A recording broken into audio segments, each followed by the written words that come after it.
12 ফেব্রুয়ারি জাতীয় সংসদ নির্বাচন ও গণভোট জাতির উদ্দেশ্যে ভাষণে জানালেন সিইসি। অবাধ সুষ্ঠু ভোটের প্রত্যয়, তাফসিল ঘোষণায় ইসিকে প্রধান উপদেষ্টার শুভেচ্ছা। তাফসিল ঘোষণায় সন্তুষ্ট বিএনপি, নির্বাচন সুষ্ঠু করার দায়িত্ব কমিশনের, বলেছেন মির্জা ফখরুল। ইসিকে সহায়তার আশ্বাস জামায়াতের, আয়োজনে নিরপেক্ষতার ঘাটতির অভিযোগ এনসিপির। নির্বাচনে আইন শৃঙ্খলা পরিস্থিতি নিয়ে কোনো শঙ্কা নেই, শান্তিপূর্ণ উৎসবমুখর নির্বাচন উপহার দিতে সরকার বদ্ধপরিকর, জানানো হয়েছে উপদেষ্টা পরিষদের বৈঠকে।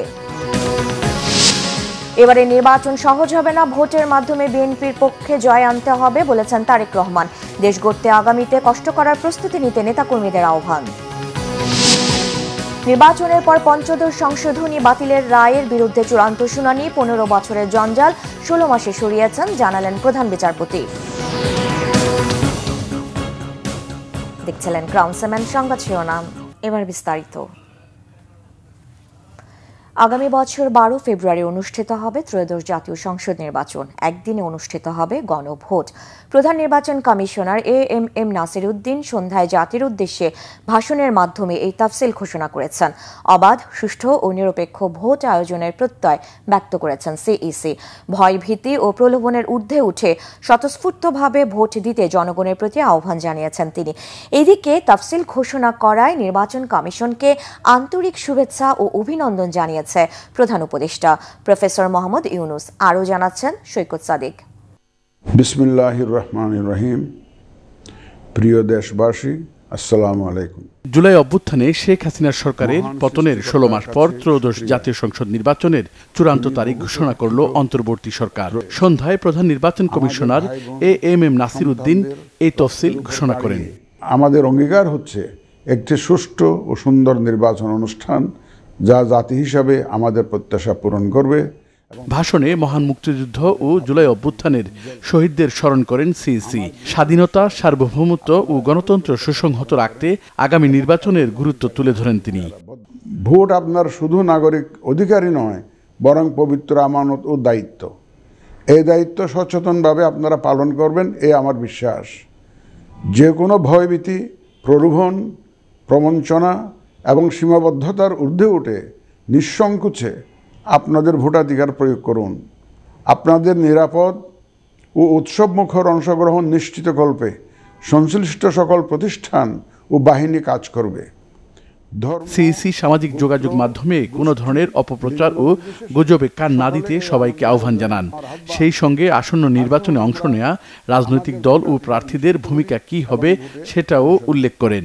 প্রিয় দেশবাসী, বর্তমান সময়ে সামাজিক যোগাযোগ মাধ্যমে বিভিন্ন বিভ্রান্তিমূলক তথ্য ছড়ানো হয়ে থাকে। দেশের প্রচলিত আইন অনুযায়ী এসব রোধে প্রয়োজনীয় ব্যবস্থা গ্রহণ করা হবে। আপনাদের প্রতি আমার বিশেষ অনুরোধ, অসত্য এবং অসৎ উদ্দেশ্যে প্রচারিত কোনো তথ্যে কান দিবেন না, গ্রহণ করবেন না। মনে রাখবেন, অসত্য তথ্য শেয়ার করাও শাস্তিযোগ্য অপরাধ। আমি এবার নির্বাচনে অংশগ্রহণে ইচ্ছুক প্রার্থী এবং দলসমূহের প্রতি দু একটি কথা বলতে চাই।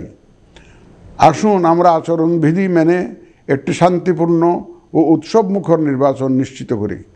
শান্তিপূর্ণ সহাবস্থান এবং পারস্পরিক শ্রদ্ধা নিশ্চিত করে ভোটারদের বিশ্বাস ও আস্থা অর্জনই হোক আপনাদের লক্ষ্য।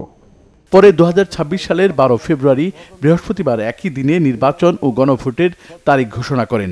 2026 সালের ফেব্রুয়ারি মাসের 12 তারিখ রোজ বৃহস্পতিবার 300 আসনে ত্রয়োদশ জাতীয় সংসদ সাধারণ নির্বাচন এবং একই সাথে জুলাই জাতীয় সনদ সংবিধান সংস্কার বাস্তবায়ন আদেশ 2025-এর উপর গণভোট অনুষ্ঠিত হবে। ঘোষিত তফসিল অনুযায়ী প্রার্থীদের মনোনয়নপত্র জমার শেষ তারিখ 29 ডিসেম্বর, যাচাই বাছাই 30 ডিসেম্বর থেকে 4 জানুয়ারি, প্রার্থিতা প্রত্যাহারের শেষ তারিখ 20 জানুয়ারি, প্রতীক বরাদ্দ 21 জানুয়ারি, আর প্রচার প্রচারণা হবে 10 ফেব্রুয়ারি পর্যন্ত। 300 আসনের নির্বাচনের দায়িত্বপ্রাপ্ত রিটার্নিং কর্মকর্তা, সহকারী রিটার্নিং কর্মকর্তা সহ সকলের প্রতি সততা ও নিরপেক্ষতার সঙ্গে দায়িত্ব পালনের আহ্বান জানিয়েছেন প্রধান নির্বাচন কমিশনার। নির্বাচন কমিশন স্বচ্ছতা, নিরপেক্ষতা এবং দৃঢ়তার সাথে দায়িত্ব পালনে বদ্ধপরিকর। সৈকত সাদিক, বাংলা ভিশন, ঢাকা। তাফসিল ঘোষণায় সন্তুষ্টি জানিয়েছেন বিএনপি মহাসচিব মির্জা ফখরুল ইসলাম আলমগীর। তিনি বলেছেন, নির্বাচন সুষ্ঠু করার দায়িত্ব নির্বাচন কমিশনের। তাফসিল ঘোষণার পর এক তাৎক্ষণিক প্রতিক্রিয়ায় বিএনপির মহাসচিব কথা বলেন। নির্বাচন যে তফসিল ঘোষণা হয়েছে তাতে আমরা মোটামুটিভাবে সন্তুষ্ট। শব্দের একটা এদিক ওদিক থাকতে পারে, সে বিষয়গুলো আমি খুব বেশি বড় করে দেখি না। যেটা আমি মনে করি যে বাংলাদেশের রাজনৈতিক ইতিহাসে নিঃসন্দেহে একটি অত্যন্ত বড় উল্লেখযোগ্য একটা ঘটনা। আমাদের প্রত্যাশা যে নির্বাচন কমিশন একেবারে নিরপেক্ষভাবে, সুষ্ঠুভাবে, অবাধ এবং একটা গ্রহণযোগ্য নির্বাচন অনুষ্ঠান করবে এবং এখানে সকল রাজনৈতিক দল এবং প্রার্থী তারা সবাই সচেতনভাবে এই নির্বাচনটিকে একটি উৎসব মুখর একটি নির্বাচনে পরিণত করবেন। তাফসিল ঘোষণাকে স্বাগত জানিয়েছে বাংলাদেশ জামায়াতে ইসলামী। সন্ধ্যায় এক সংবাদ সম্মেলনে দলটির সহকারী সেক্রেটারি জেনারেল এহসানুল মাহবুব জুবাইর জানান, তাফসিল ঘোষণার মধ্য দিয়ে নির্বাচন নিয়ে অনিশ্চয়তা কেটে গেছে। সুষ্ঠু নির্বাচনের জন্য সব ধরনের সহায়তা করবে জামাত। কিছুটা অনিশ্চয়তা ছিল, কিছুটা সন্দেহ সংশয় আমরা ছিলাম।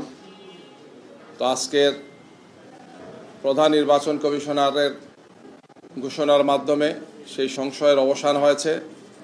আমরা এখন যেটা চাইব সেটা হচ্ছে যে এই গণভোটের মাধ্যমে যাতে জয়যুক্ত হয়, এই প্রচারণা এবং এই আন্দোলন আমাদের অব্যাহত থাকবে।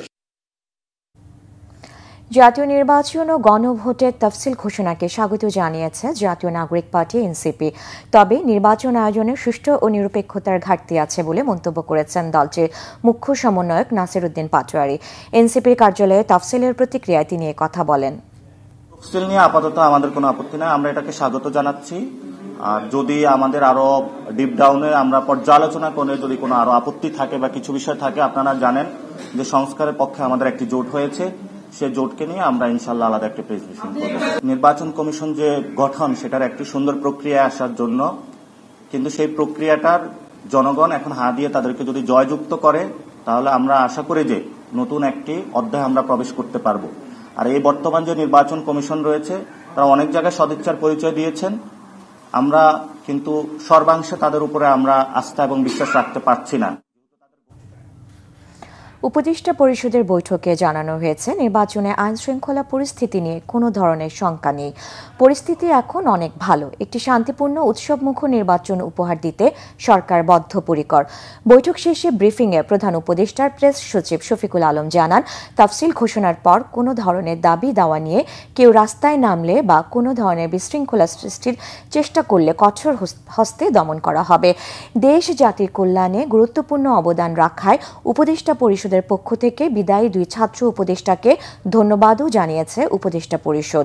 পরবর্তীতে প্রধান উপদেষ্টা উপদেষ্টাদের মধ্যে দপ্তর পুনর্বণ্টন করবেন। রোকনুজ্জামানের রিপোর্ট। বৃহস্পতিবার পদত্যাগ করা 2 ছাত্র উপদেষ্টার সম্মানে প্রধান উপদেষ্টার কার্যালয়ে উপদেষ্টা পরিষদের বৈঠক ডাকা হয়। দেশ জাতির জন্য গুরুত্বপূর্ণ ভূমিকা পালনে 2 ছাত্র উপদেষ্টাকে ধন্যবাদ জানায় উপদেষ্টা পরিষদ। পরে পরিবেশ উপদেষ্টা সৈয়দা রিজওয়ানা হাসান সচিবালয়ে জানান, 2 ছাত্র উপদেষ্টার পদত্যাগের ফলে ফাঁকা হওয়া দপ্তরগুলো উপদেষ্টাদের মধ্যে পুনর্বণ্টন করবেন প্রধান উপদেষ্টা। এটা সম্পূর্ণ প্রধান উপদেষ্টার এখতিয়ার। এটা তো এত অধৈর্য হলে তো গণতন্ত্রের যাত্রা হবে না। ধৈর্য ধরেন, পদত্যাগপত্র কার্যকর হোক, তারপরে প্রধান উপদেষ্টার দপ্তর থেকে জানতেই পারবেন। বিকেলে রাজধানীর ফরেন সার্ভিস একাডেমিতে উপদেষ্টা পরিষদের বৈঠক নিয়ে ব্রিফিং করেন প্রধান উপদেষ্টার প্রেস সচিব শফিকুল আলম। নির্বাচনে আইন শৃঙ্খলা পরিস্থিতি নিয়ে কোনো শঙ্কা নেই বলে জানান তিনি। তফসিল ঘোষণার পর কোনো ধরনের দাবি দাওয়া সহ কোনো অজুহাতে বিশৃঙ্খলা সৃষ্টির চেষ্টা কঠোরভাবে দমনের কথাও জানান প্রেস সচিব। এই তফসিল ঘোষণার পরে কোনো ধরনের কোনো এই দাবি দেওয়া আন্দোলন নিয়ে কোনো ধরনের রাস্তায় নামবেন, এই পুরো বিষয়টা খুব কঠোর হস্তে দমন করা হবে। আইন শৃঙ্খলা পরিস্থিতি খুবই ভালো আছে। কনফিডেন্ট যে জাতিকে, যে এই কথাটা চিফ অ্যাডভাইজার বারবার বলছেন, মাননীয় উপদেষ্টারা বারবার বলছেন, জাতিকে একটা খুবই সুন্দর, ক্রেডিবল, পিসফুল এবং উৎসবমুখর, ফ্রি ফেয়ার এবং উৎসবমুখর একটা নির্বাচন উপহার দিতে পারবে। এছাড়া উপদেষ্টা পরিষদের বৈঠকে রমজান উপলক্ষে খেজুরের উপর শুল্ক কমানো সহ বাণিজ্যিক আদালত অধ্যাদেশের খসড়ার চূড়ান্ত অনুমোদন দেওয়া হয়। ভূমি আইনে বেশ কিছু সংস্কারের চূড়ান্ত অনুমোদন সহ আইনগত সহায়তা বিভাগকে আলাদা অধিদপ্তর করার সিদ্ধান্তও নিয়েছে উপদেষ্টা পরিষদ। এছাড়া প্রেস সচিব জানান, এআই দিয়ে জালিয়াতি ঠেকাতে আলাদা একটি আইন করার কথাও ভাবছে সরকার। সন্ধ্যায় এদোষ জাতীয় সংসদ নির্বাচন ও জুলাই জাতীয় সনদ 2025 বাস্তবায়ন আদেশের উপর গণভোটের তফসিল ঘোষণা করায় নির্বাচন কমিশনকে আন্তরিক শুভেচ্ছা ও অভিনন্দন জানান অন্তর্বর্তীকালীন সরকারের প্রধান উপদেষ্টা প্রফেসর মোহাম্মদ ইউনূস। রুকুনুজ্জামান, বাংলা ভিশন, ঢাকা। তাফসিলের পর রাজনৈতিক দলগুলোর কেউ আইন না মানলে বিধি অনুযায়ী ব্যবস্থা নেওয়ার হুঁশিয়ারি দিয়েছেন নির্বাচন কমিশনের সিনিয়র সচিব আখতার আহমেদ। দুপুরে নির্বাচন কমিশন ভবনে বৈঠক শেষে ব্রিফিংয়ে এ হুঁশিয়ারি দেন তিনি। এ সময় বলেন, নির্বাচনে লেভেল প্লেইং ফিল্ড নিশ্চিত করবে কমিশন। প্রবাসে আপাতত 10 লাখ ভোটারের জন্য নির্বাচনের প্রস্তুতি নিয়েছে কমিশন। ইসি সচিব জানান, এখন পর্যন্ত প্রবাসী ভোটার নিবন্ধিত হয়েছে 3 লাখেরও বেশি। এছাড়া 1 কোটিরও বেশি প্রবাসী ভোটার আছে বলেও জানান আখতার আহমেদ। এদিকে দেশের অভ্যন্তরে আইনি হেফাজতে থাকা ব্যক্তিরাও 21 থেকে 25 ডিসেম্বরের মধ্যে পোস্টাল ভোট বিডি অ্যাপসে নিবন্ধন করতে পারবেন। সীমানা পুনর্নির্ধারণে আদালতের রায় নিয়ে মন্তব্য করার সুযোগ নেই। এসব রায় ইসির ক্ষমতা প্রশ্নবিদ্ধ হচ্ছে বলে মন্তব্য করেন নির্বাচন কমিশনের সিনিয়র সচিব।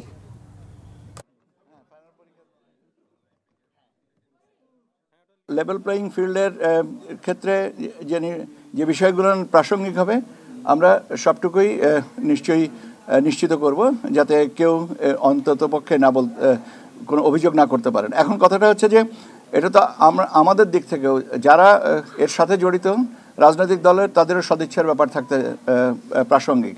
আমি বিশ্বাস করি, আমি আস্থা রাখি এবং আমি এটা অত্যন্ত দৃঢ়তার সাথে বলতে পারি যে সবাই সহযোগিতা করবেন। এখন আমার আশাবাদ নিশ্চয়ই বাস্তবায়িত হবে, এইটুকুই আমি বলতে পারি। কেউ যদি না মানেন তাহলে তার জন্য আইনগতভাবে যে ব্যবস্থাটা আছে সেটা নেওয়া হবে। বিএনপির ভারপ্রাপ্ত চেয়ারম্যান তারেক রহমান বলেছেন, বিএনপি সরকার গঠন করতে পারলে সে সরকার দলের হবে না, জনগণের সরকার হবে। যারা ভোট দিয়েছে তাদেরও, যারা দেননি তাদেরও সরকার হবে। তিনি বলেন, দেশকে গড়তে হলে সামনের দিক দিয়ে কষ্ট করতে হবে, কষ্ট করলে সফল হবেন, কারণ বিএনপির একটি পরিকল্পনা আছে। বিএনপির দেশ গড়ার পরিকল্পনাকে বাস্তবে রূপ দিতে ঐকান্তিক প্রচেষ্টা চালাতে নেতাকর্মীদের প্রতি আহ্বান জানান দলের ভারপ্রাপ্ত চেয়ারম্যান। আহমেদ সরওয়ারের রিপোর্ট। বিএনপির দেশ গড়ার পরিকল্পনা কর্মসূচির ৫ম দিনে বৃহস্পতিবার রাজধানীর খামারবাড়ির কৃষিবিদ ইনস্টিটিউশন মিলনায়তনে বিভিন্ন জেলা নেতাদের নিয়ে করা দিনব্যাপী আয়োজনে বিকেলে লন্ডন থেকে ভার্চুয়ালি যোগ দেন দলের ভারপ্রাপ্ত চেয়ারম্যান তারেক রহমান। এতে তারেক রহমান জেলা নেতাদের উদ্দেশ্যে বলেন, এখনো তারা যদি সিরিয়াস না হন তাহলে দেশের অস্তিত্ব বিপন্ন হবে। তিনি বলেন, তারা যদি মাঠে নামেন, জনগণের দুয়ারে দুয়ারে যান, কি করবেন তা বলেন, তাহলে জনগণ অবশ্যই বিএনপিকে ভোট দেবে। মনে আছে 1 বছর 1.25 বছর আগে যে কথাটি বলেছিলাম যে সামনের নির্বাচন যা ভাবছেন তা না। আমরা রাজনীতি করছি দেশের জন্য, দেশের মানুষের জন্য। আমরা যদি সারাক্ষণ আমাদের নিজের কষ্টের কথা বলতে পারি তো জনগণ কার কাছে যাবে? জনগণ কার কাছে গিয়ে তার কষ্টের কথা বলবে? আমাদেরকে এখন ওরকম একটি জায়গায় আসতে হবে। আমাদেরকে জনগণের প্রতিনিধিত্ব করতে হবে। জনগণ যাতে আস্থা রাখতে পারে আমাদের উপরে, আমাদেরকে সেভাবে নিজেদেরকে গড়ে তুলতে হবে। আপনি ইনশাল্লাহ আল্লাহর মতে যখন নির্বাচিত হবেন, আপনি যখন সরকার গঠন করবেন, তখন কিন্তু আপনি কোনো দলীয় সরকার নন। আপনাকে যারা ভোট দিয়েছে এবং যারা দেয় নাই প্রত্যেকের সরকার আপনারা, এবং তখন আপনাকে সকলের জন্য কাজ করতে হবে। স্বৈরাচার দেশের অর্থনীতি, দেশের সমাজ ব্যবস্থা, দেশের শিক্ষা ব্যবস্থা, দেশের কৃষি ব্যবস্থা যেটাই যেখানে রেখে গিয়েছে অসম্ভব ভঙ্গুর অবস্থায় রেখে গিয়েছে, ধ্বংসপ্রাপ্ত অবস্থায়, যুদ্ধবিধ্বস্ত দেশের মতো ধ্বংসপ্রাপ্ত অবস্থায় রেখে গিয়েছে। এই দেশকে যদি গড়তে হয়, একটি যুদ্ধবিধ্বস্ত দেশকে গড়ার জন্য যেভাবে কষ্ট করতে হয় অসম্ভব, সামনের দিনে কিন্তু সেভাবেই আমাদেরকে কষ্ট করতে হবে। আমরা কষ্ট করলে সফল হবার সম্ভাবনা ইনশাল্লাহ এজন্যই বেশি যে আমাদের কাছে একটি পরিকল্পনা আছে যে আমরা কিভাবে কাজগুলো করব। অন্যদের কাছে এই পরিকল্পনা নাই। যদি পরিকল্পনা থাকতো তাহলে তো বাই নাও তারা বলতো তাদের পরিকল্পনার কথা। এখন বলবে, দেখবেন কয়েকদিনের মধ্যে বলবে, আমাদেরগুলো দেখেছে জেনেছে তো। এবং আমরা যেই কাজগুলোর কথা বলেছি, আমরা কোনো স্বপ্ন দেখাচ্ছি না, আমরা পরিকল্পনা করছি, আমরা বাস্তবায়ন করতে চাই। এবং এই বাস্তবায়ন যদি করতে হয় সহকর্মীবৃন্দ, আপনাদের সহযোগিতা ছাড়া তো আমরা বাস্তবায়ন, আমরা নির্বাচিত হলেও আপনাদের সহযোগিতা ছাড়া বাস্তবায়ন করতে পারবো না। তারেক রহমান বলেন, অন্যরা মিথ্যা বললেও বিএনপির কাছে এত বাস্তব বিষয় আছে যে মিথ্যে বলার দরকার হবে না। এই যে করব আমরা, এগুলো জনগণকে জানতে হবে। তো আপনারা ছাড়া জনগণের পক্ষে জানা সম্ভব না। আপনি যদি না যান, আরেকজন যাচ্ছে, সে গিয়ে মিথ্যা বিভ্রান্তি ছড়াচ্ছে জনগণের মাঝে। কাজে আপনি এই মিথ্যা বিভ্রান্তি বন্ধ তখনই হবে যখন আপনি মাঠে হাজির হয়ে যাবেন। শুনেছি, আমি বিভিন্ন জায়গায় দেখলাম কিছু ব্যক্তি গিয়ে মসজিদে গিয়ে তারা তাদের কথা বলছে। তারা যদি বলতে পারে, আপনি কেন বলতে পারবেন না? বললে সবাই বলবে, না বললে কেউ বলতে পারবেন না। আপনি আপনার এলাকায় সেভাবে ব্যবস্থা গ্রহণ করুন। দেশ গড়ার যে পরিকল্পনা, এই পরিকল্পনাকে আমরা আসুন বাস্তবে রূপ দেই। বাস্তবে রূপ দিতে হলে আমাদের জনগণের সমর্থন প্রয়োজন, এবং জনগণের সমর্থনকে দলের পিছনে আনতে হলে আপনাদের ঐকান্তিক প্রচেষ্টা এবং উদ্যোগ প্রয়োজন। আসুন আমরা সে উদ্যোগ গ্রহণ করি। তারেক রহমান বলেন, দল যার হাতেই ধানের শীষ দেখ না কেন, সবাইকে থাকতে হবে ধানের শীষের পক্ষে। আহমেদ সরওয়ার, বাংলা ভিশন, ঢাকা। সকলকে তাফসিল ঘোষণায় নতুন দেশ তৈরির পথ তৈরি হবে বলে মন্তব্য করেছেন বিএনপি মহাসচিব মির্জা ফখরুল ইসলাম আলমগীর। বিএনপি মহাসচিব বলেন, এবারে নির্বাচন আওয়ামী আমলের নির্বাচন নয়, এবার ভোট হবে নিরপেক্ষ। এই নির্বাচনে জয়ী হতে হলে জনগণের ভালোবাসা অর্জন করতে হবে। তিনি বলেন, আগামী নির্বাচনের মাধ্যমে প্রতিনিধিত্বশীল সংসদ গঠনের সুযোগ পাবে বিএনপি, যা দেশকে নতুন দিগন্তের দিকে নিয়ে যাবে। বিএনপি মহাসচিব বলেন, নতুন দলের একটি জোট বিএনপিকে সংস্কার বিরোধী হিসেবে দাঁড় করিয়েছে, কিন্তু বিএনপির হাত ধরেই দেশে সংস্কার এসেছে। ধর্মকে ব্যবহার করে রাজনীতি করা অপশক্তিকে রুখে দিতে হবে বলে মন্তব্য করেন মির্জা ফখরুল ইসলাম আলমগীর। সকালে রাজধানীর খামারবাড়িতে কৃষিবিদ ইনস্টিটিউশন মিলনায়তনে বিএনপি দেশ গড়ার পরিকল্পনা শীর্ষক কর্মসূচির ৫ম দিনের উদ্বোধনীতে বিএনপি মহাসচিব একথা বলেন। দর্শক, এই মুহূর্তে এভার কেয়ার হাসপাতালের সামনে আছেন সহকর্মী শুভ মাহফুজ। সরাসরি চলে যাচ্ছি সেখানে। শুভ, বেগম খালেদা জিয়ার শারীরিক অবস্থা সম্পর্কে সবশেষ তথ্য আমাদের জানাবেন। সাবরিনা, গতকালকে বেগম খালেদা জিয়ার ব্যক্তিগত চিকিৎসক বিএনপির স্থায়ী কমিটির সদস্য ডাক্তার AZM জায়েদ হোসেন যে ব্রিফটি করেছেন, তারপরে বিএনপির পক্ষ থেকে আনুষ্ঠানিক কোনো ব্রিফ আজকে এখন পর্যন্ত করা হয়নি। তবে আজকে বিকেলে আমরা এভার কেয়ার হসপিটাল থেকে বেগম খালেদা জিয়ার যে চিকিৎসারত যে মেডিকেল বোর্ডটি রয়েছে, সেই মেডিকেল বোর্ডের প্রধান ডাক্তার শাহাবুদ্দিন তালুকদার স্বাক্ষরিত একটি বিবৃতি আমরা হাতে পেয়েছি সন্ধ্যা নাগাদ।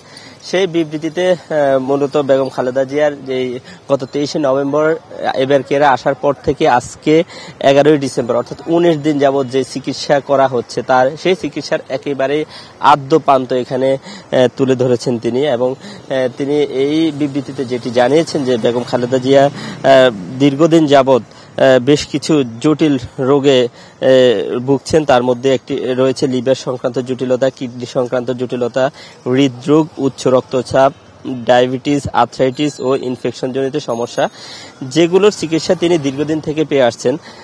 এরপরে 23 নভেম্বর এখানে ভর্তি হওয়ার পর তার শারীরিক অবস্থা যখন অবনতি হয়ে যায়, অর্থাৎ তার শ্বাসকষ্টে বেড়ে যাওয়ার ফলে তাকে অনেকগুলো ট্রিটমেন্ট দেওয়া হচ্ছে। এর মধ্যে কার্বন ডাই অক্সাইডের মাত্রা বেড়ে গিয়েছিল, যার কারণে তাকে সংবিধানের ৫ম সংশোধনী বাতিলের শুনানি ২০২৬ সালের ৫ মার্চ পর্যন্ত মুলতবি করেছে আপিল বিভাগ। সংশোধনীর পুরোটা বাতিল চায় বিএনপি। বৃহস্পতিবার ৫ম সংশোধনীর হাইকোর্টের রায়ের বিরুদ্ধে আপিল বিভাগে শুনানি শুরু করে রাষ্ট্রপক্ষ। এই সময় সংশোধনীর কিছু বিষয় বহাল রেখে বাকি অংশ সংসদের হাতে ছেড়ে দেওয়া উচিত বলে জানান অ্যাটর্নি জেনারেল আসাদুজ্জামান। শুনানি শেষ করা ছাড়াও আপিল বিভাগ থেকে একটা রায়ের কথাও জানান তিনি, কিন্তু রায় নিয়ে কোনো পক্ষকে প্রশ্ন তোলার সুযোগ দিতে চান না বলে জানান প্রধান বিচারপতি সৈয়দ রেফাত আহমেদ। তিনি বলেন, ১৫ বছরের জঞ্জাল সরিয়েছি ১৬ মাসে। ২৪-এর গণঅভ্যুত্থানে শেখ হাসিনা সরকারের পতন হলে সংবিধানের ৫ম সংশোধনী বাতিল চেয়ে হাইকোর্টে রিট করা হয়। ওই রিটের শুনানি করে হাইকোর্ট গেল বছরে ১৭ ডিসেম্বর ৫ম সংশোধনীর আংশিক বাতিল করে রায় দেয়। এতে তত্ত্বাবধায়ক সরকার ও গণভোট বাতিলের বিধান অসাংবিধানিক বলে রায় বলা হয়। হাইকোর্টে দেয়া রায়ের উপর আপিল করেন রিটকারী পক্ষ সুজন। শুনানিতে পক্ষভুক্ত হয় বিএনপি ও জামায়াত। অতীতে বিভিন্ন সময় যে আমাদের এই আদালতের অনেক বিচার কার্য নিয়ে অনেক রকম সমালোচনা আছে এবং সেক্ষেত্রে দীর্ঘদিন পর্যন্ত বিগত ১৬ মাস যাবৎ এই সুপ্রিম কোর্টের অনেক মামলা দিয়ে সেই সমস্ত অসঙ্গতি এবং বিচার বিভাগের প্রতি যে মানুষের যে এক ধরনের অশ্রদ্ধা কিংবা অভক্তি, সেগুলো তারা কাটিয়ে উঠেছেন। ওনারা বলছেন যে এমন একটা সময়, যে সময় আগামী 2 মাসের মধ্যে জাতীয় সংসদ নির্বাচন হবে এবং পরবর্তীতে জাতীয় সংসদ গঠিত হবে, এবং যে সমস্ত বিষয়গুলো আমরা বলেছি আদালতের দৃষ্টিতে তার অনেকগুলো বিষয় যেগুলো পার্লামেন্ট করতে হবে। তো যেহেতু পার্লামেন্ট করতে হবে, ওনারা আসলে মূলত চেয়েছেন যে পরবর্তী নির্বাচন পর্যন্ত এবং পরবর্তী সংসদ গঠিত হওয়া পর্যন্ত এই মামলাটির এ পর্যায়ে শুনানি স্থগিত থাকুক। একবিংশ শতাব্দীর কঠিন চ্যালেঞ্জ মোকাবেলায় প্রস্তুত থাকতে ইস্ট বেঙ্গল রেজিমেন্টের সদস্যদের প্রতি আহ্বান জানিয়েছেন সেনাবাহিনী প্রধান জেনারেল ওয়াকারুজ্জামান। সকালে চট্টগ্রাম সেনানিবাসে ইস্ট বেঙ্গল রেজিমেন্টের 38তম বাৎসরিক অধিনায়ক সম্মেলন 2025 অনুষ্ঠানে তিনি একথা বলেন। সেনাবাহিনী প্রধান ইবিআরসিতে পৌঁছালে তাকে অভ্যর্থনা জানায় 24 পদাতিক ডিভিশনের জিওসি ও চট্টগ্রামের এরিয়া কমান্ডার এবং ইস্ট বেঙ্গল রেজিমেন্টের কমান্ড্যান্ট। সম্মেলনের শুরুতেই সেনাবাহিনী প্রধান ইস্ট বেঙ্গল রেজিমেন্টের গৌরবোজ্জ্বল ইতিহাসের কথা স্মরণ করে মহান স্বাধীনতা যুদ্ধে অংশগ্রহণকারী বীর শহীদদের আত্মার মাগফিরাত কামনা করেন। এছাড়াও ইস্ট বেঙ্গল রেজিমেন্টের কর্মকর্তাদের সাথে মতবিনিময়কালে এই রেজিমেন্টের প্রস্তুতিগত উন্নয়ন, দক্ষতা, ভবিষ্যৎ পরিকল্পনা সহ বিভিন্ন বিষয়ে আলোকপাত করেন। টাকা চুরি নিয়ে কথা কাটাকাটি এবং ক্ষোভের জেরেই মা ও মেয়েকে হত্যা করে গৃহকর্মী আয়েশা। রাজধানীর মোহাম্মদপুরে আলোচিত এই জোড়া খুনে গ্রেফতার গৃহকর্মী আয়েশাকে জিজ্ঞাসাবাদের পর সংবাদ সম্মেলনে এই তথ্য জানিয়েছেন অতিরিক্ত কমিশনার SN নজরুল ইসলাম। এদিকে আয়েশা 6 দিন ও তার স্বামীর 3 দিনের রিমান্ড মঞ্জুর করেছে আদালত। এবছরের জুলাই মাসে 8,000 টাকা ও স্বর্ণের আংটি চুরির ঘটনায় আয়েশার নামে অভিযোগ করা হয়েছিল। সেই চুরির ঘটনায় পাওয়া একটি নাম্বারের সূত্র ধরে প্রথমে সাভার ও পরে বরিশালে অভিযান চালিয়েও আয়েশাকে ধরতে ব্যর্থ হয় পুলিশ। পরে ঝালকাঠিতে তার দাদা শ্বশুর বাড়িতে অভিযান চালিয়ে গ্রেফতার করা হয় আয়েশা ও তার স্বামীকে। বৃহস্পতিবার সকালে মিন্টো রোডে সংবাদ সম্মেলনে পুলিশ জানায়, হত্যার আগের দিন আয়েশা ওই বাসা থেকে 2,000 টাকা চুরি করে। তাকে পুলিশে দিতে চেয়েছিল গৃহকর্ত্রী লায়লা আফরোজ। খুনের পর আয়েশা ল্যাপটপ ও মূল্যবান সামগ্রী লুট করে পালিয়ে যায়। নিজের বোনের বাসা থেকেও 2 লাখ টাকা চুরি করেছিল আয়েশা। রাজশাহীর তানোর উপজেলার গভীর নলকূপের পাইপের গর্তে পড়ে যাওয়া 2 বছরের শিশু স্বাধীনকে এখনও উদ্ধার করা যায়নি। ফায়ার সার্ভিসের বিশেষায়িত উদ্ধার টিম অভিযান চালিয়ে যাচ্ছে। বুধবার দুপুরে উপজেলার পাচন্দর ইউনিয়নের কোয়েলহাট গ্রামে মায়ের সাথে জমিতে গিয়ে ফেরার পথে 35 ফুটের গর্তে পড়ে যায় শিশুটি। গতকাল দুপুর থেকে শিশুটিকে জীবিত উদ্ধারে ফায়ার সার্ভিসের কর্মীরা তৎপরতা চালিয়ে যাচ্ছেন।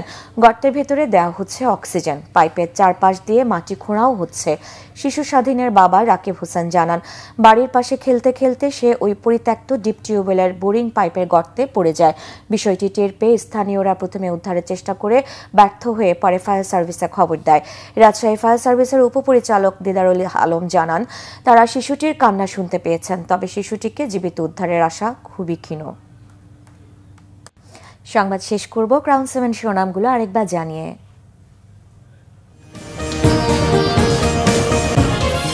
12 ফেব্রুয়ারি জাতীয় সংসদ নির্বাচন ও গণভোট, জাতির উদ্দেশ্যে ভাষণে জানালেন সিইসি।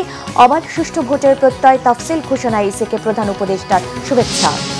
তফসিল ঘোষণায় সন্তুষ্ট বিএনপি, নির্বাচন সুষ্ঠু করার দায়িত্ব কমিশনের, বলেছেন মির্জা ফখরুল। ইসিকে সহায়তার আশ্বাস জামায়াতের, আয়োজনে নিরপেক্ষতার ঘাটতির অভিযোগ এনসিপির। নির্বাচনে আইন শৃঙ্খলা পরিস্থিতি নিয়ে কোনো শঙ্কা নেই, শান্তিপূর্ণ উৎসবমুখর নির্বাচন উপহার দিতে সরকার বদ্ধপরিকর, জানানো হয়েছে উপদেষ্টা পরিষদের বৈঠকে। এবারে নির্বাচন সহজ হবে না, ভোটের মাধ্যমে বিএনপির পক্ষে জয় আনতে হবে, বলেছেন তারেক রহমান। দেশ গড়তে আগামীতে কষ্ট করার প্রস্তুতি নিতে নেতাকর্মীদের আহ্বান। নির্বাচনের পর পঞ্চদশ সংশোধনী বাতিলের রায়ের বিরুদ্ধে চূড়ান্ত শুনানি, 15 বছরের জঞ্জাল 16 মাসে সরিয়েছেন, জানালেন প্রধান বিচারপতি। এই ছিল এখনকার মতো, পরের সংবাদ রাত 10:30টায়। এর আগে 9টায় রয়েছে নিউজ 20, দেখার আমন্ত্রণ রইল।